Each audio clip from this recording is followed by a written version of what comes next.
ఆంజనేయ స్వామికి సంబంధించిన ఒక అద్భుతమైన శ్లోకం ఉంది. ఓకే. ఆ శ్లోకాన్ని జపించడం ద్వారా రోజుకి 41 సార్లు 41 సార్లు జపించడం ద్వారా పిల్లలకి పెద్దలకి ఎగ్జామ్స్కి ప్రిపేర్ అయ్యే వాళ్ళకి చాలామంది పిల్లలు ప్రిపేర్ అవుతారు, బాగా చదువుతారు, తీరా ఎగ్జామ్కి వెళ్ళేసరికి మర్చిపోతారు. అవును, ఈ ప్రాబ్లం చాలామంది పిల్లల్లో ఉంటుంది. అలాంటి వాళ్ళకి పూర్వకాలం ఏంటంటే అమ్మమ్మలు నాయనమ్మలు పక్కలో పడుకోబెట్టుకొని ఈ శ్లోకం ఆ శ్లోకం నేర్పేవాళ్ళు. అవును.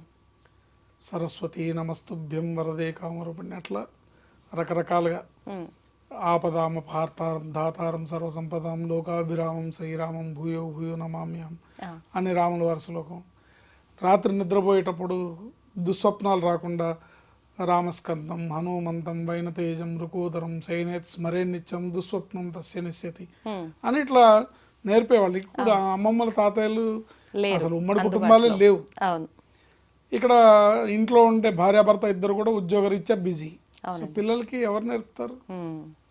అందుకని ఈ శ్లోకాన్ని కనుక ఎవరైనా సరే రోజుకి 41 టైమ్స్ ఇంకా ఎక్కువగా కూడా కంటిన్యూగా కూడా చదువుకోవచ్చు.